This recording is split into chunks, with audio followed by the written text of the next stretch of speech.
जय श्री खाटू श्याम जी। आज की कहानी है दुष्यंत की, जो कि दिल्ली में रहता है। यह अपने परिवार के साथ रहता है। इनके परिवार में इनके मम्मी पापा और इनकी छोटी बहन है। ये 4 लोग परिवार में रहते हैं। इनके घर में कुछ दिन के लिए इनके ताऊ और ताई रहने के लिए आते हैं। उनके भी 2 लड़के हैं और ये काफ़ी लंबे समय से अब इनके घर में रह रहे हैं।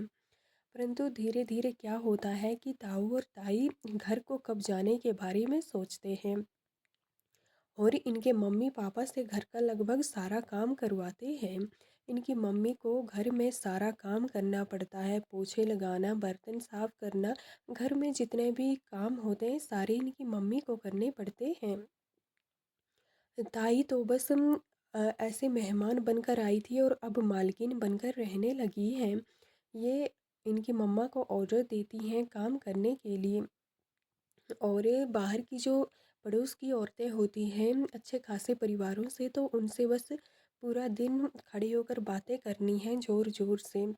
यही उनका काम है, ना घर के काम काज से मतलब है ना परिवार से। धीरे धीरे ये इनके इनके बच्चों पर भी कंट्रोल करने लगते हैं।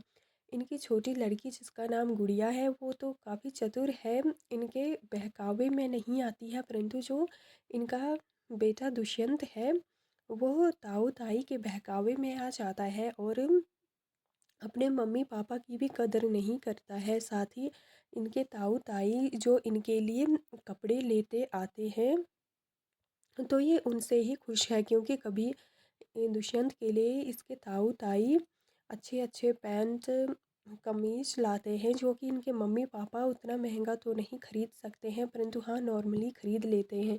तो ऐसी चीज़ें देकर वे उसे अपने कंट्रोल में कर लेते हैं। अब इसे दुष्यंत को लगता है कि इसके ताऊ ताई तो भगवान हैं, क्योंकि उसके लिए कपड़े लाते हैं, कभी कुछ खाने के लिए दे दिया। नॉर्मली कह सकते हैं कि दुष्यंत को कंट्रोल करने की सारे तरीके अपनाते हैं। एक दिन दुष्यंत की बहन घर में पोछा मार रही होती है तो उसकी ताई आती है, जिन्हें ना काम से मतलब है ना काज से। अब चाहते हैं कि ये गुड़िया भी अपने मम्मी पापा से दूर हो जाए और जो ये कहें तो वही मानने लगे। गुड़िया कॉलेज में पढ़ रही है तो आज स्कूल में छुट्टी है, तो ये घर में काम कर रही है। इसकी ताई आती है और कहती है कि गुड़िया क्यों ना हम सोच रहे हैं कि तुम्हारे लिए भी एक कॉलेज के लिए प्यारी सी अच्छी सी स्कूटी खरीद के दे दें।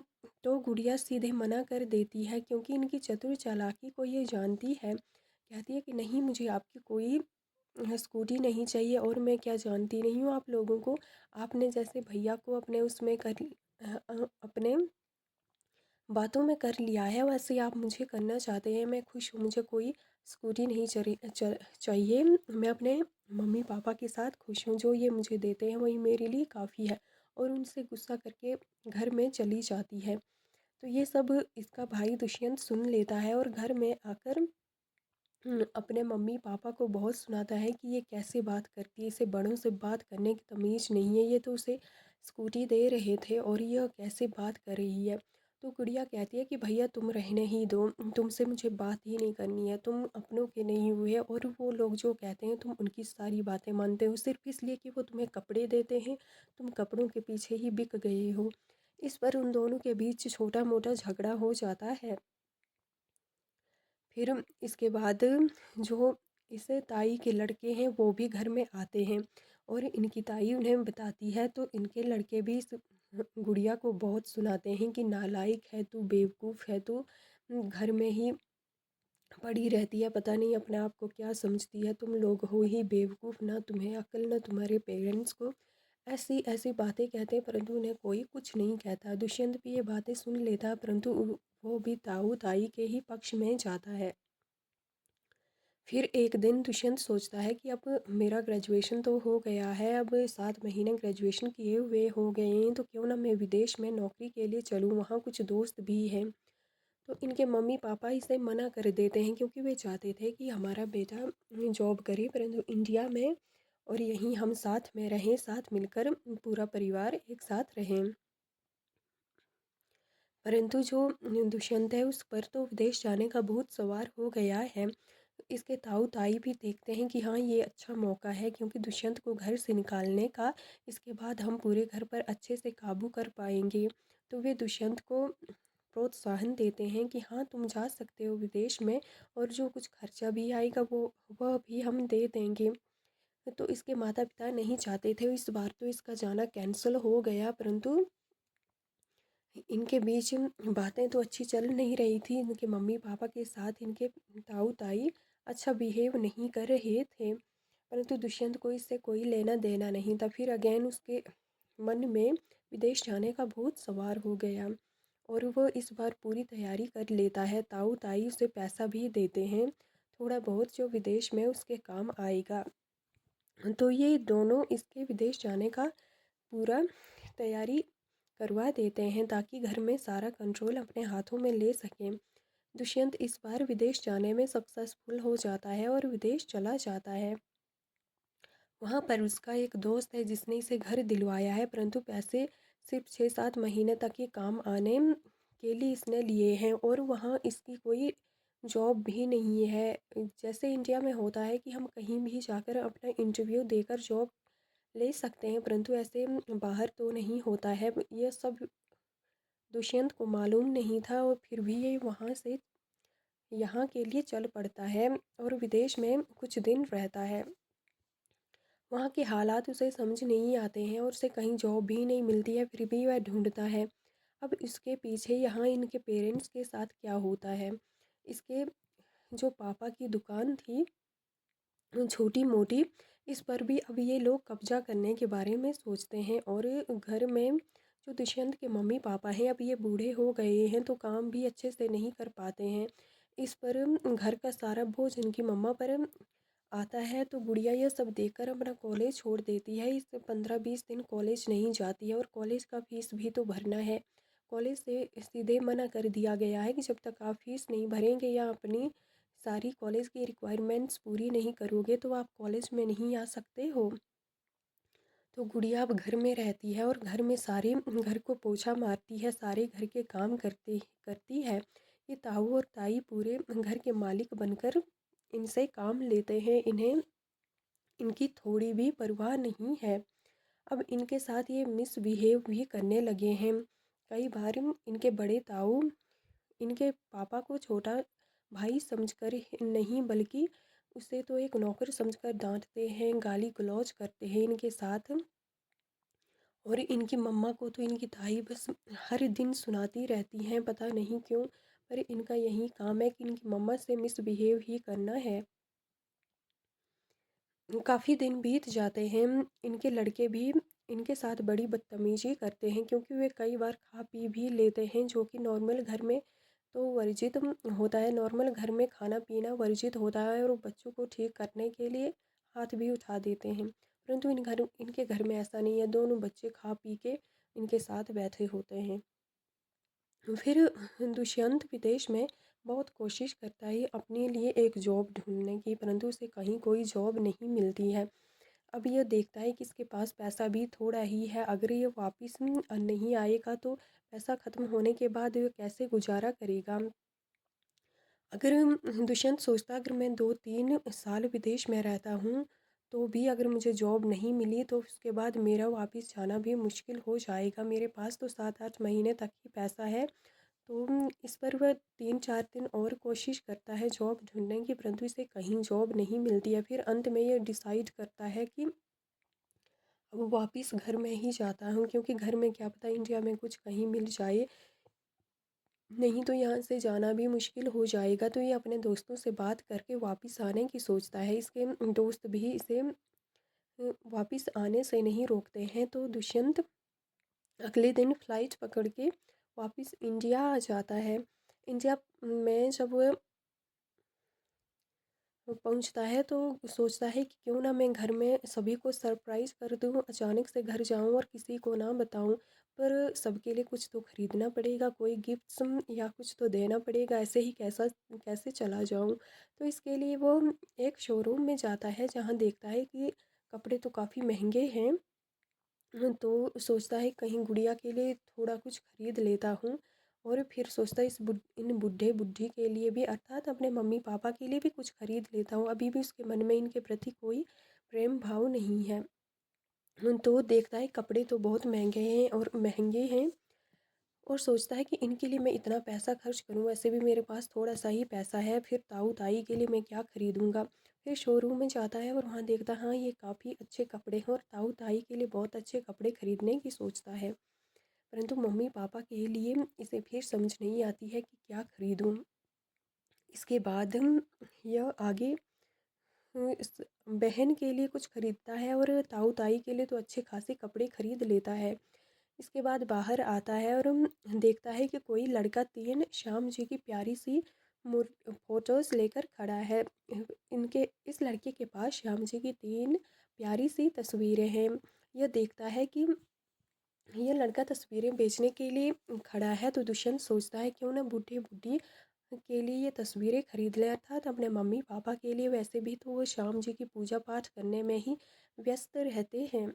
इस दौरान उसे याद आता है कि एक दिन जब वह पूजा कर रही थी तो मेरी छोटी बहन कहती है कि आप श्याम जी से मम्मा मेरे लिए ही प्रे कर दो ताकि मेरी कॉलेज के बीच में ही कहीं जॉब लग जाए, तो हम ये घर छोड़कर कहीं और चले जाएंगे क्योंकि यहाँ हमसे नहीं रहा जाता है और मैं खुद जॉब कर लूँगी। तो उस पर ये दुष्यंत हंसा था कि हाँ मुझे इतने 7 महीने कॉलेज छोड़े हुए हो गया, मुझे जॉब नहीं मिली, तो तुम्हें बिना ग्रेजुएट हुए ही जॉब मिल जाएगा।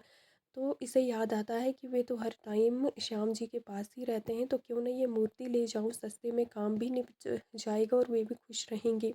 तो वे एक दुष्यंत एक वहाँ से लड़के से तस्वीर खरीद लेता है अपने मम्मी पापा के लिए। अब ये घर की ओर चलता है और सोचता है मैं इन्हें सरप्राइज़ दूंगा, और अचानक से जैसे टीवी में एंट्री मारते हैं वैसे मैं एंट्री मारूंगा। अपने घर से थोड़ी दूर पर टैक्सी रुकवाता है और पैदल घर की ओर चल पड़ता है। और घर के बाहर जब पहुंचता है तो खिड़की से पहले देखता है कि अंदर के हालात कैसे हैं। जब वह खिड़की से देखता है तो इनके मम्मी पापा और बहन फर्श पर बैठे हैं और हाथ जोड़कर इनके ताऊ ताई और उनके दोनों 2 लड़कों जो खा पी के बिल्कुल हिल डुल रहे हैं उनके सामने बैठे हुए हैं। इसके पैरों तले ज़मीन खिसक जाती है। इसे विश्वास ही नहीं हो रहा है कि ये सब क्या हो रहा है।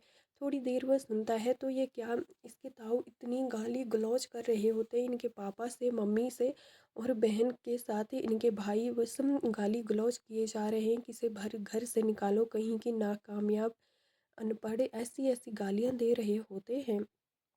इनकी मम्मी को तो इनकी ताई इतना कुछ सुनाती हैं। दुष्यंत पहले से जानता है कि ये बहुत कुछ सुनाती हैं, परंतु इस बार तो इन्होंने हद ही कर दी। इनके मम्मी पापा और बहन फर्श पे बैठे हैं, वो भी हाथ जोड़े, और ये लोग खुद सोफे पर दूसरी साइड बैठे हुए हैं। यह सब देखकर दुष्यंत को बहुत बुरा लगता है और उसकी आंखों से अपने आप आंसू बहने लगते हैं। वो श्याम जी की तस्वीर को गले से लगाकर, बैग में तो जगह नहीं थी, गले से लगाकर घर ले आ रहा था। उसे गले से लगाकर बहुत गले से लगाया हुआ है और आंखों से आंसू बहते हैं और आगे सुनता है कि घर में क्या चल रहा है। इसके ताऊ इसके पापा को इतना डांट रहे हैं कि इससे सहा नहीं जाता है। फिर इसके पापा का कॉलर पकड़कर इसके ताऊ कोई गाली गलौज करते हैं, तो ये सीधा दरवाज़ा खोल कर अंदर आ जाता है और कहता है ताऊ तुम्हारी हिम्मत कैसे हुई पापा को हाथ लगाने की। ऐसे बहुत ज़ोर से ये आवाज़ लगाता हुआ अंदर आ जाता है और इसके ताऊ थोड़े पीछे हटते हैं। ये उन्हें सुनाता है कि तुम लोग यहाँ रहने के लिए आए थे, कुछ दिन रहने के लिए आए थे, और तुम हमारे घर को ही कब्जा रहे हो और हमारे पेरेंट्स के साथ कैसे मिसबिहेव कर रहे हो। तुम्हारी हिम्मत कैसे हुई, निकलो निकलो हमारे घर से निकलो, नहीं तो हम पुलिस को बुलाएंगे और धक्के मार कर यहाँ से तुम्हें बाहर निकलवा देंगे।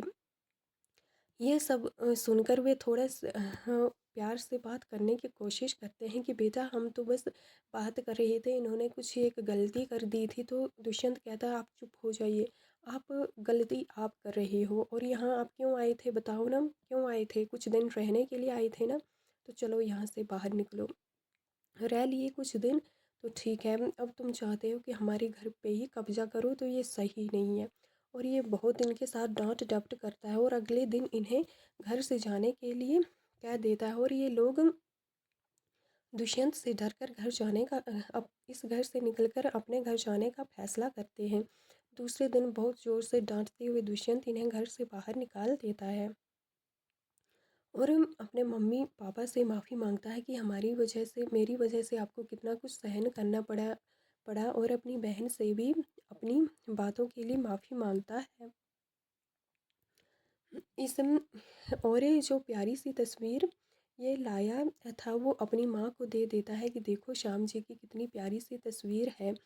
इससे इनकी मम्मा को भी थोड़ा दिलासा मिलता है और वो भी इसका पक्ष लेती है कि हाँ सही किया, इन्हें बाहर ही निकालना था। इनके पापा थोड़े कहते हैं कि ऐसा नहीं, थोड़ा प्यार से ही रहना था, परंतु दुष्यंत सारी बात बताता है कि ये आपके साथ बड़ा मिसबिहेव कर रहे थे, इन्हें तो धक्के मार के पुलिस के हवाले करके ही बाहर निकालना चाहिए था, हमने तो धक्के भी नहीं मारे।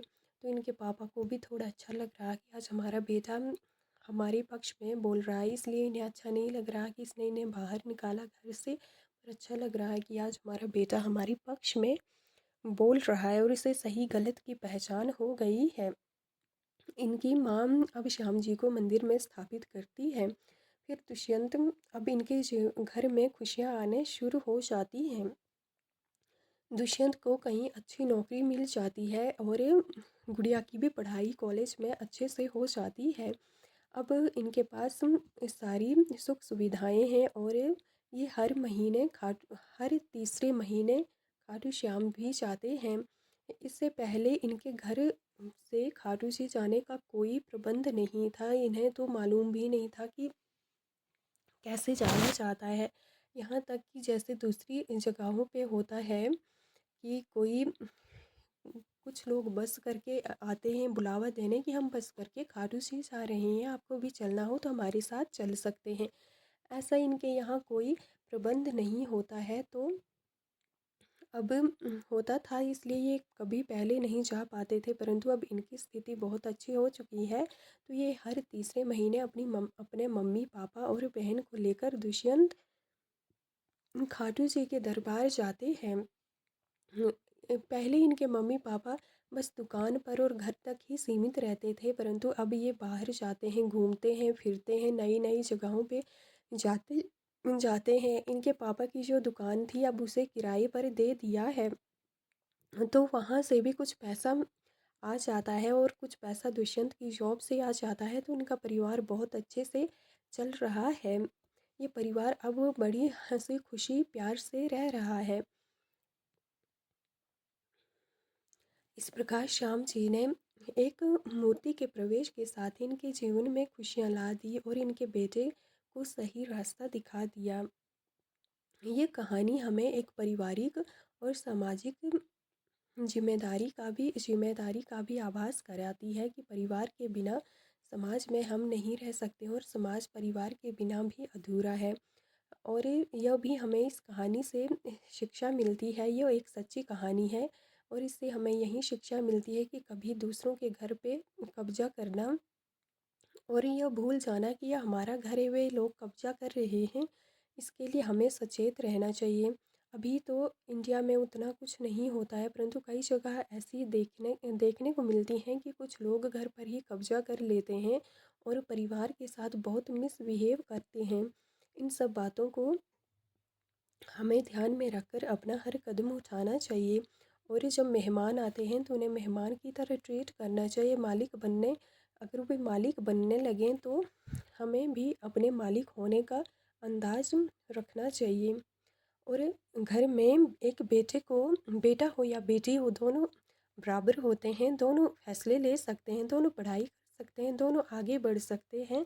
तो दोनों में एक परिवार को संभालने की जिम्मेदारी होनी चाहिए। जैसे ये गुड़िया कहती है कि वे खुद जॉब करेगी, तो ऐसे ही लड़कियों को भी आगे आना चाहिए और जैसे दुष्यंत फिर अपने परिवार के लिए स्टैंड लेता है, ये एक अच्छी बात है जिससे परिवार में सुख सुविधाएं आती हैं। इसी प्रकार श्याम जी भी आप पर बहुत बहुत बहुत अच्छी कृपा बनाए रखें और आपकी सारी मनोकामनाएं पूर्ण करें, आपको शीघ्र अपने दरबार में बुलाएं, आप जो चाहते हैं वो आपको दें और आप भी अपने परिवार के साथ अच्छी जगहों पे घूमें फिरें और अपनी लाइफ को एंजॉय करें। जय श्री श्याम। मेरी श्याम जी से प्रार्थना है कि आपको सारी खुशियाँ दें, जो आप चाहते हैं वो आपको बहुत जल्दी प्राप्त हो जाए। आपके घर में सुख सुविधाओं के भंडार खुल जाएं और आपको जब अपने दरबार में बुलाएं तो पहली ही लाइन से आपको बहुत अच्छे से अपने दर्शन करवाएं और आपको हर दिन ये दर्शन याद रहें। आपके जीवन में बहुत सारी खुशियाँ आए, आपके जीवन में जो भी प्रॉब्लम है, छोटा है या बड़ा है, सबका सॉल्यूशन श्री श्याम जी कर दें बहुत जल्दी। जय श्री श्याम आपको भी, जय श्री श्याम आपके परिवार को, जय श्री श्याम सबको, जय श्री श्याम।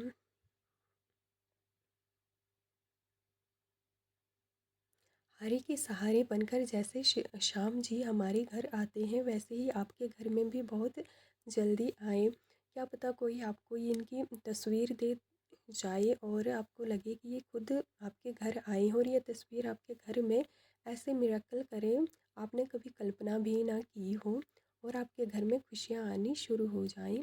जय श्री श्याम, जय खाटू जी।